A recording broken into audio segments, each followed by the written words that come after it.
Hello, for our fifth module, we will be exploring World War II.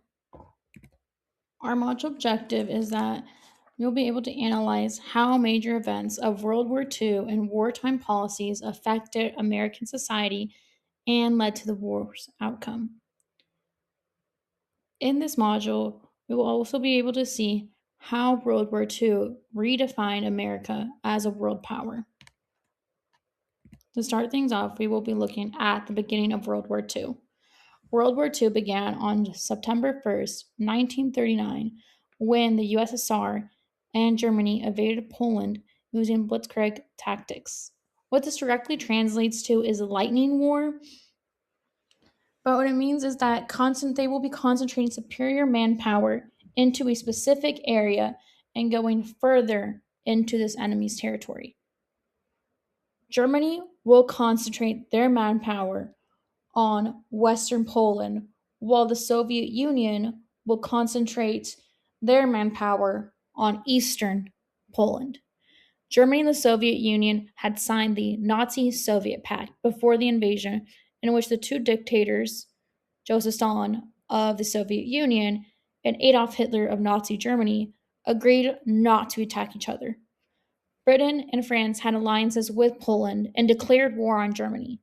However, Poland was unable to withstand German planes and tanks from the west and Soviet troops from the east. By early October, Poland was defeated. The country was divided between Germany and the Soviet Union. Following the defeat of Poland, Germany will continue to advance throughout Europe, capturing Denmark and Norway in 1940, and also having a Battle of France in the spring of 1940. In support of Germany, Italy will join invading southern France, and British troops will help France. However, France will have to surrender on June 22nd, 1940, as Paris will be captured. This battle was significant because after France surrendered, Great Britain was left alone to face Hitler and the Axis powers. This war is going to be raging on. And as most of the world will rush towards this war, the United States will remain reluctant to join. They are battling and recovering from the Great Depression still. And they are reluctant to become involved in another European conflict after what happened with World War I.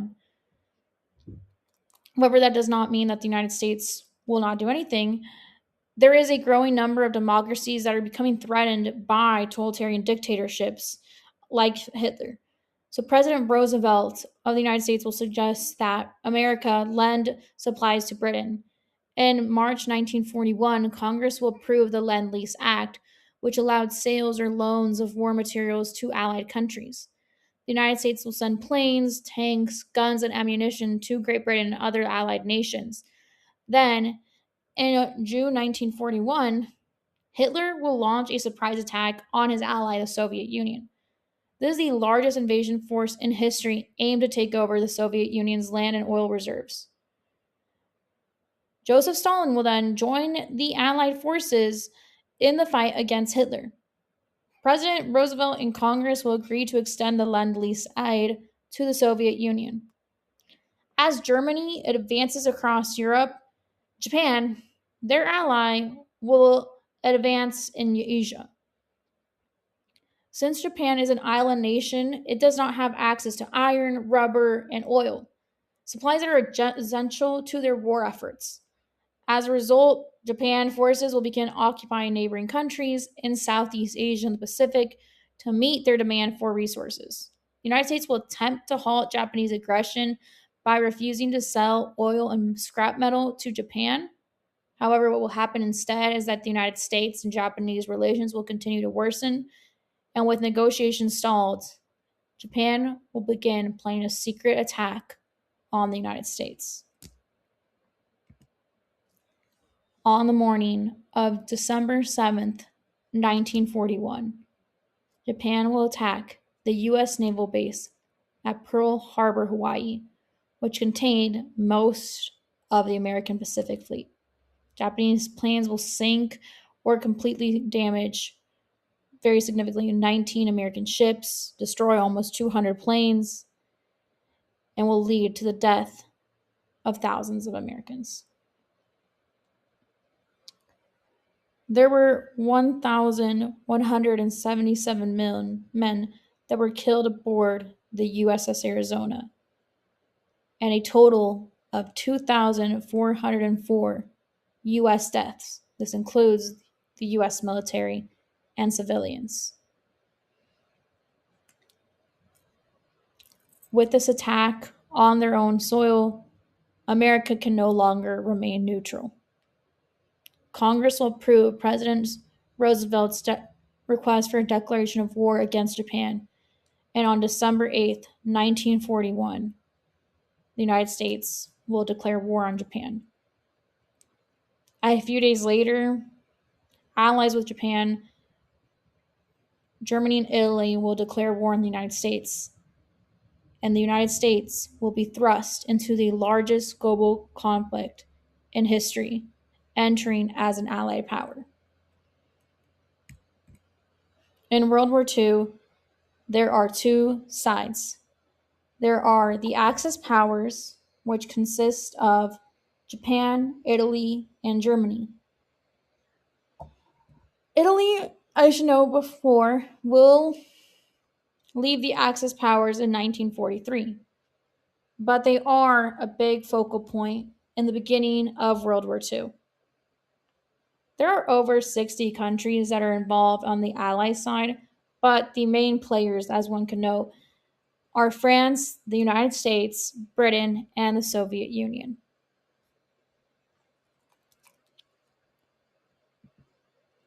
As a result of Pearl Harbor, there is a dark side in American history to what will happen. The United States is going to pass Executive Order 9066. What the executive order will authorize is the internment of Japanese Americans and Japanese immigrants. What internment means is that it will allow the forced confinement of these people without trial or charges. These people would have committed no crime. They just happen to have a Japanese background.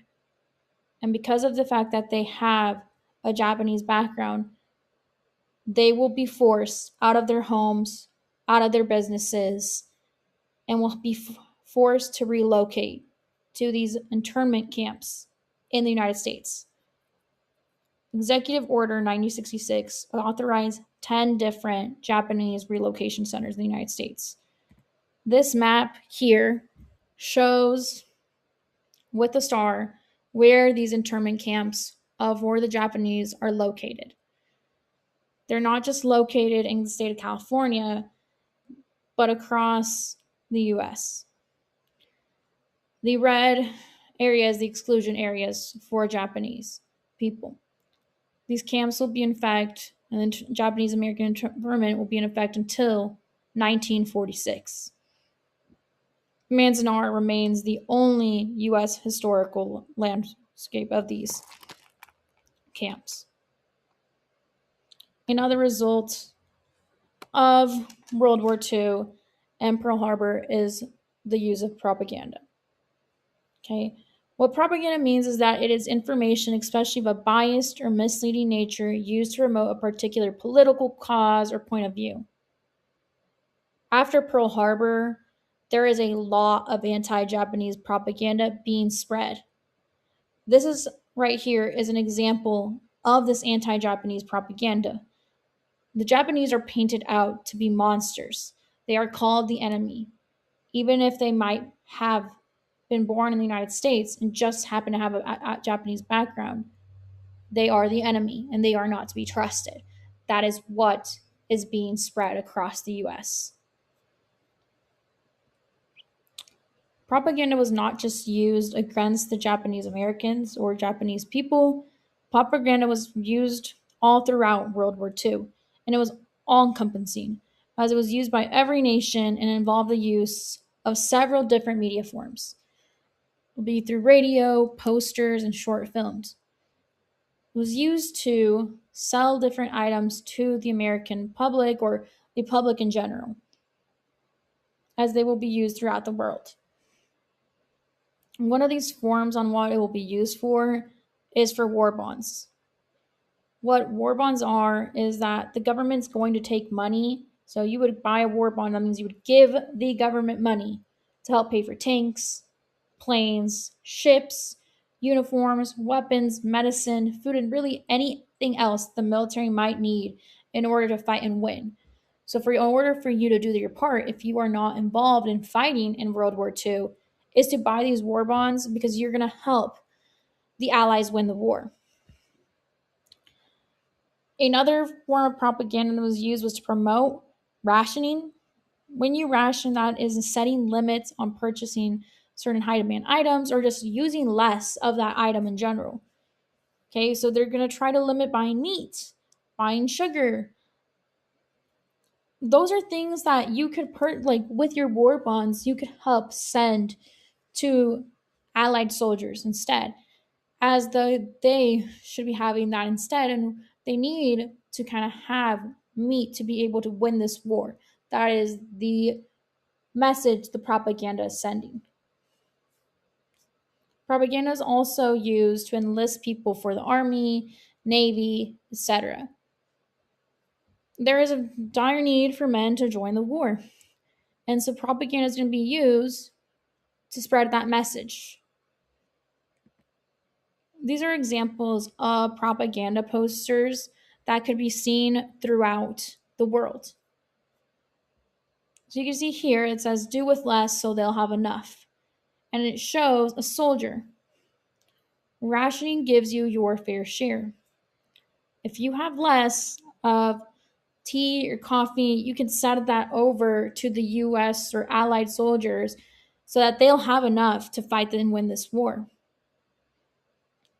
You have this other poster that's on the right hand side that says, housewives save waste fast for explosives. Take them to your meat dealer. So if you have, when you're cooking, some leftover oil or fats, you can go take that to your meat dealer and that could be used for ammunition. This is the idea behind these posters, is to send to Americans and to other people that really anything they do can really help win this war.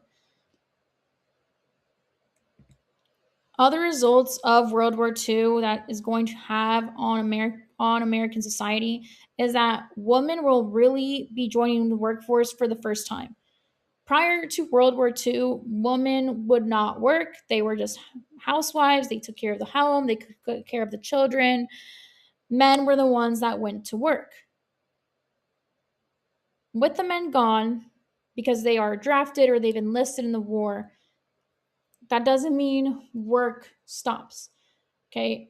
You also need to send things over to help the United States and the Allies win the war. So women will join the workforce. They will go work in factories. They'll go work in welding and be riveters, such as Rosie the Riveter, which is promoted to get women to go join the workforce. Another result of World War II is the Bracero program will begin in the U.S. The Bracero program is a binational agreement between the United States and Mexico for Mexico to send Mexican men over to the United States to fill vacant positions left in industry, and particularly in agricultural work. And they will fill those positions during that wartime.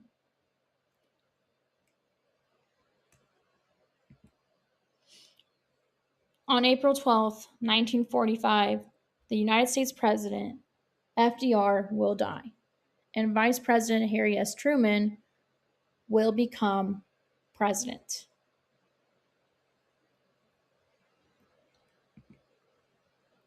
On May 7th, 1945, Germany will surrender to the Allied forces. However, in the Pacific, while Japan was still staggering, they were still involved in this war. They were not quitting. So there was a challenge that Harry S. Truman's going to have to become confronted with, and that is how to bring war against Japan to an end quickly and with as few casualties as possible.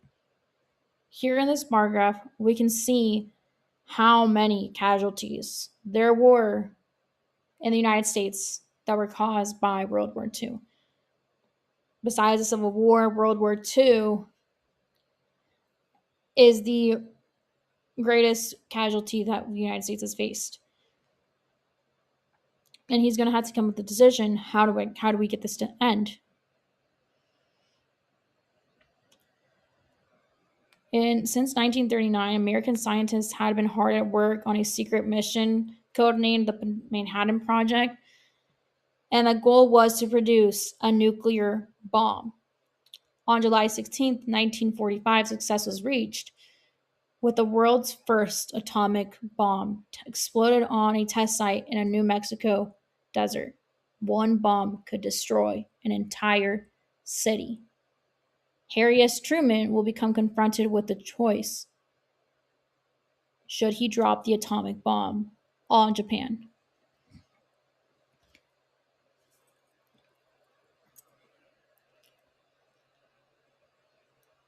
There was this general agreement that war needed to end as soon as possible.